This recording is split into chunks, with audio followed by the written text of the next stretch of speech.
Bonjour les amis, alors je reviens avec une autre vidéo. Je voulais parler des relations toxiques. J'ai beaucoup de sujets à aborder aujourd'hui. Donc je voulais parler des relations toxiques. Je crois que j'en avais déjà parlé dans certaines vidéos. J'ai déjà abordé un peu le sujet vite fait, mais là je voulais vraiment rentrer un petit peu en profondeur. Je sais pas si j'ai déjà fait une vidéo là-dessus, mais je voulais vraiment rentrer en profondeur du truc parce que je me rends compte de quelque chose. Par exemple, on parle des flammes jumelles, il y a quelque chose que je ne comprends pas spécialement. On parle des flammes jumelles. On dit la différence entre une flamme jumelle et une personne toxique, c'est que la personne toxique, en fait, elle va créer une douleur qui n'était pas là. Et la flamme jumelle va juste la réveiller quelque chose qui était déjà là.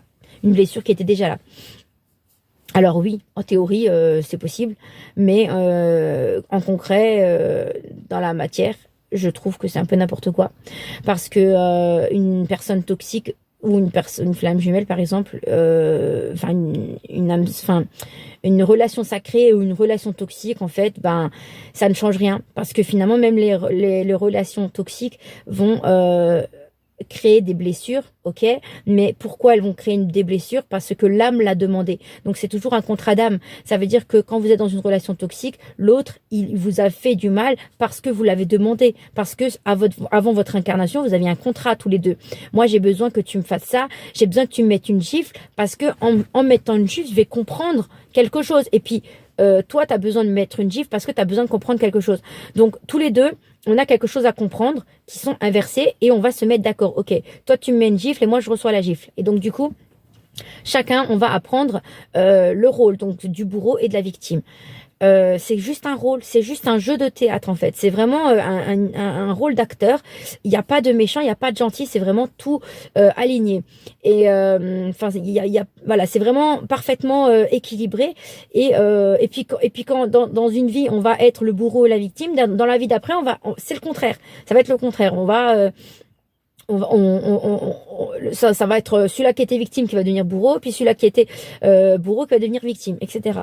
Donc pour que déjà le karma se règle et que en plus de ça que ça s'équilibre et que les deux apprennent ce que c'est. Donc quand par exemple il y a du viol, ça peut être un qui viole et l'autre qui est violé, et puis dans l'autre vie inversement, pour que les deux sachent qu'est-ce que c'est la différence. Donc il n'y a pas de bien ou de mal, c'est vraiment de l'apprentissage. Et pour moi, dans les relations toxiques, moi je trouve que le mot toxique, on a compris que c'est parce que c'est quelque chose qui va vous faire vous sentir pas bien. Mais quand on apprend à analyser ses émotions, quand on apprend à vraiment comprendre qu'est-ce qu'on vit, ben moi je trouve que le fait de vivre dans une relation toxique, si on est dans l'analyse de ce qu'on vit et si on est dans la remise en question et dans le travail sur soi, je trouve que c'est énormément évolué. Enfin, c'est quelque chose qui nous permet d'évoluer énormément en fait. Il faut vraiment profiter de cet apprentissage parce que ça va nous permettre par la suite d'être avec une personne qui est notre moitié, voilà, qui est vraiment faite pour nous et d'être prête pour cette personne-là. Donc, quand on vit une relation toxique, c'est parce qu'on a des choses à apprendre. C'est qu'on n'est pas prêt à être avec la bonne personne parce qu'on a encore beaucoup trop de problèmes, beaucoup trop de peurs, d'angoisses, de blessures à travailler. Donc, si on a une blessure à travailler, en sachant que notre moitié ne peut pas vraiment nous créer de blessures, il peut en réveiller, mais il ne peut pas nous en créer. Enfin, ça, c'est en théorie, parce que j'ai pas encore compris la différence vraiment entre les deux, mais voilà. En tout cas, il y a des choses qu'il ne peut pas faire, comme la violence, comme le fait de nous frapper, le fait, voilà. Il y a le fait de nous insulter. Il y a des choses qui ne peuvent pas se faire dans les relations sacrées, surtout quand je parle pas du runner qui est endormi, je parle vraiment du chaser qui est déjà réveillé ou que le runner, par exemple, est réveillé. À partir du moment où les deux sont réveillés, de toute façon, il n'y a plus ce genre de choses. Et il n'y a plus de violence verbale ou physique. Donc, le truc, c'est que pourquoi est-ce qu'on doit avoir des personnes tierces pour vivre cet aspect toxique? Tout simplement parce que on a besoin de libérer des blessures. Donc les parents ont le même rôle. Les parents vont nous créer des blessures, mais au final ils vont rien nous créer du tout. c'est pour ça que je trouve ça un peu bizarre qu'est-ce qu'on raconte sur les flammes jumelles, parce que au final, ils vont rien nous créer du tout parce que c'est une blessure qu'on avait déjà. On leur a demandé de nous créer cette blessure parce qu'on avait déjà cette blessure dans notre âme. Donc, par exemple, l'abandon ou le rejet, ce sont des blessures d'âme. Donc, nos parents ou notre famille vont nous faire vivre ces blessures parce qu'on a déjà cette blessure en nous. Parce que si on n'avait pas cette blessure, par exemple, moi, j'avais la peur du rejet à travailler. Eh ben, je n'ai pas senti d'abandon dans ma vie. Et même si les gens, ils m'abandonnaient, eh ben, ça me fait rien parce que c'est pas cette blessure que je dois travailler. Donc, comment dire? Si j'ai cette blessure en moi, je dois la travailler, je vais me retrouver avec des personnes qui vont me faire vivre le rejet. Mais si l'abandon, c'est quelque chose que je n'ai pas à travailler, parce que je n'ai pas peur de ça, parce que je n'ai pas cette blessure, même si j'ai des situations d'abandon dans ma vie, c'est pas ça qui va me faire le plus pas ça qui va me faire le plus de mal. C'est pas ça qui va me faire le plus souffrir. Parce que en fait, c'est pas une blessure qui est pour moi. Donc, même si j'ai des actions d'abandon, c'est pas ça qui me fait mal. Ce qui me fait mal, c'est le rejet. Donc c'est la même chose finalement, parce que pour moi, une situation où par exemple quelqu'un il va partir, eh ben ça va être de l'abandon. Moi, je vais pas prendre ça comme de l'abandon, je vais prendre ça comme du rejet. L'autre est en train de me rejeter. Alors qu'en fait, c'est pas pareil. Et donc voilà, je vais pas m'étaler trop sur le sujet du rejet, de l'abandon, parce que j'en ai déjà parlé dans d'autres vidéos, mais je vais vraiment rester focalisée sur l'aspect toxique des relations. L'aspect toxique des relations, finalement, c'est pas si négatif. Et moi, je trouve qu'il n'y a rien de négatif dans ce monde.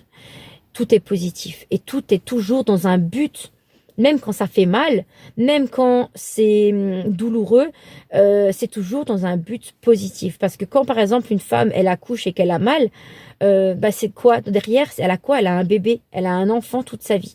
Donc elle va être maman pour toute sa vie. Donc finalement elle va être récompensée de la souffrance qu'elle a vécue. Et ben dans la vie, c'est pareil. À chaque fois que vous allez vivre une douleur, que ce soit émotionnelle ou physique, vous allez être récompensé derrière parce que c'est un nettoyage. Quand vous pleurez parce que vous êtes triste, parce que vous avez vécu une situation compliquée et que vous savez pas comment libérer ça, vous allez pleurer. Quand vous allez pleurer, vous allez libérer cette émotion pour la suite en fait. Ça va vous permettre de libérer tout ce qui était sombre en vous, tout ce qui était triste en vous, vous allez l'évacuer par les pleurs et vous allez passer à autre chose. Donc pour les personnes qui se retiennent de pleurer, très très très mauvais parce que vous allez tout garder en vous, vous allez déclencher une maladie. Par contre pour les personnes qui acceptent leurs émotions, je suis triste, je pleure, je suis en colère, je crie, je libère mes émotions au moment où ça vient. Ça permet en fait d'évacuer ce qu'on ressent et ça permet de passer à autre chose. Parce que quand on libère son émotion, eh ben ça nous permet en fait de passer à autre chose très rapidement. Alors que si on garde pour nous, on peut rester des mois et des mois en colère parce qu'on va garder notre émotion pour nous et c'est très mauvais. Et en plus, ça nous rendra malade. Donc voilà, très très mauvais à faire. Donc voilà, donc ce que je voulais un petit peu expliquer dans cette vidéo pour les relations toxiques, c'est que rien n'est mauvais. Rien n'est négatif. Tout est toujours positif. Voilà. Tout est toujours positif et tout est toujours pour une bonne raison. Donc, il n'y a pas vraiment à dire oui, lui il est méchant, lui, elle m'a fait ci, lui m'a fait ça. Non. Tout a été pour une bonne raison. Et accepter ce qu'on a vécu des autres. Déjà, premièrement, n'oubliez pas que c'est un contrat d'âme. Donc, personne n'aurait pu vous faire du mal si vous n'avez pas donné votre consentement d'âme. Même si vous vous en rappelez pas, vous avez eu un consentement d'âme. Donc, ça veut dire qu'il y a un contrat qui est établi avant votre naissance. Personne ne peut rien faire sans ça. Donc voilà, s'il y a un inconnu qui vient dans votre vie qui vous fout une gifle, sachez qu'il y a un contrat parce que cette personne, s'il n'y avait pas de contrat, elle aurait même pas pu vous toucher. Elle aurait pu vous parler, elle aurait pu vous énerver, elle aurait pu vous insulter à la rigueur, mais elle n'aurait pas pu vous gifler. Donc dès qu'il y a une action de violence, de choses comme ça, dès qu'il y a une action, comment dire c'est qu'il y a un contrat derrière. Il y a un contrat derrière entre les deux âmes, donc ça ne peut pas se faire sans contrat. Voilà. Et avant la naissance. Je précise, c'est des événements qui arrivent avant la naissance et qui ne peuvent pas se faire sans consentement de l'âme, même si le conscient ne se rappelle pas de ça. Voilà. Et sachez que à chaque fois que vous vivez quelque chose qui est difficile dans les relations, voilà, ou dans votre vie, sachez que c'est toujours dans un but de vous faire apprendre et évoluer. Ce n'est pas dans un but de vous faire du mal gratuitement, c'est injuste, le monde est injuste. Non, non, non, rien à voir. L'injustice n'existe pas, tout comme l'abandon et le rejet n'existent pas. Ce sont des émotions qu'on ressent quand on a des blessures d'âme à travailler, mais en fait, rien n'existe. Aucune de ces blessures n'existe, c'est juste notre perception parce que notre âme a été blessée au moment de la naissance de la source. Donc, quand on est né de la source, on a créé des blessures d'âme. Et ces blessures d'âme, on vient les expérimenter sur Terre, en 3e dimension, pour pouvoir libérer ces blessures d'âme donc dans les différentes incarnations sur Terre. Parce que après, quand on part de la Terre et qu'on monte en vibration, on va sur d'autres planètes, la dimension est plus haute, 5e dimension, 6e dimension, etc. Il y a d'autres apprentissages à apprendre au niveau de l'âme pour retourner à la source. Mais ça, c'est pas valable pour nous. Parce que nous, au niveau humain, tout ce qu'on a à faire, c'est quelque chose de physique, de très physique, c'est-à-dire libération émotionnelle, physique, etc. Après, il y a d'autres apprentissages sur les autres plans, mais ça nous regarde pas parce que ça nous concerne pas. Vu la vibration qu'on a aujourd'hui, si déjà on apprend à travailler sur nos émotions, je trouve que c'est déjà pas mal, c'est déjà beaucoup. Voilà. Donc voilà. Donc ce que je veux dire, c'est que les relations toxiques ne sont pas mauvaises, et que sachez que quand quelqu'un vous fait du mal, que ça vos parents, que ce soit votre compagnon, votre compagne, que ce soit votre frère et sœur, que ce soit vos amis, etc., ou même vos enfants, sachez que c'est toujours dans un but d'apprentissage, et c'est toujours dans un but de libérer une blessure qui était déjà là. Avant même que vous veniez au monde, elle était déjà là. Et vous avez demandé à vivre cette expérience pour pouvoir la libérer dans la matière. Parce que dans l'au-delà, on ne peut pas libérer ça. Il faut vraiment être dans le physique pour libérer cette blessure. Donc, tout ce qu'on va apprendre dans notre vie, on va l'emmagasiner dans notre âme, et ça va être un livre de connaissances qu'on va avoir pour les prochaines vies. Et à chaque fois que vous apprenez quelque chose, vous l'emmagasinez pour les prochaines vies. Donc, tout ce que vous savez au niveau émotionnel, que ce soit l'empathie, que ce soit la sensibilité, tout ça, vous l'avez appris dans d'autres vies. C'est quelque chose que vous avez acquis. Les personnes, par exemple, qui sont narcissiques, qui pensent qu'à eux, qui sont pas du tout empathiques, qui sont très froids, c'est des personnes qui n'ont pas encore appris l'amour envers les autres, et qui n'ont pas encore souffert, ou qui n'ont peut-être pas beaucoup souffert dans leur incarnation. Et donc, du coup, n'ont pas cette empathie. Plus vous avez souffert, et plus vous développez cette empathie envers les autres. C'est en souffrant soi-même qu'on comprend la souffrance des autres. Parce que si on n'a jamais souffert, nous, je sais pas si vous avez remarqué, mais les gens qui ont eu des belles vies, qui ont des vies assez calmes, assez cool, ne sont pas spécialement empathiques. Ils sont assez détachés des autres, et puis voilà, il y a que leur vie qui compte, et ils n'ont pas spécialement souffert dans leur vie, donc du coup, ils sont assez égoïstes par rapport à eux-mêmes, et en fait ils ne s'intéressent pas trop aux autres. Alors que les gens qui ont beaucoup souffert, et ben c'est le contraire, ils vont tellement penser aux autres que du coup ils vont s'oublier. Donc voilà, il y a un juste milieu à faire, mais sachez que rien n'arrive par hasard, et que dans les relations toxiques, il y a toujours quelque chose à apprendre. Et sachez que les relations toxiques que vous vivez, c'est dans un but de vous préparer à votre moitié. Ça veut dire, il y a une personne sur Terre, que ce soit âme sœur sacrée ou flamme jumelle, il y a une personne sur Terre qui est faite pour vous, qui est votre moitié, que vous avez choisi. Soit c'est votre première vie où vous la choisissez, mais vous allez la rencontrer, vous allez savoir que c'est cette personne-là. Soit vous avez plusieurs vies où vous avez dû refaire le parcours, et donc du coup vous recommencez à chaque fois, mais pareil, c'est une personne que vous allez savoir que c'est elle ou que c'est lui. Donc c'est quelque chose que vous allez savoir que c'est cette personne, c'est la bonne personne. Et toutes les relations toxiques qui sont autour, ou quand vous êtes encore dans une relation toxique, c'est pour vous libérer des blessures. Parfois, ça peut être des relations d'âme sœur, ou des personnes qui ont un lien très fort avec Je connais des flammes jumelles, des chasers flammes jumelles qui sont avec des âmes sœurs. Donc, ils sont pas dans des relations toxiques, ils sont avec des âmes sœurs et leur moitié revient dans leur vie. Et en fait, bah, ils ne sont pas spécialement dans des relations toxiques. Donc, il y a des gens qui sont dans des relations toxiques. Il y a d'autres personnes qui sont dans des relations âmes sœurs.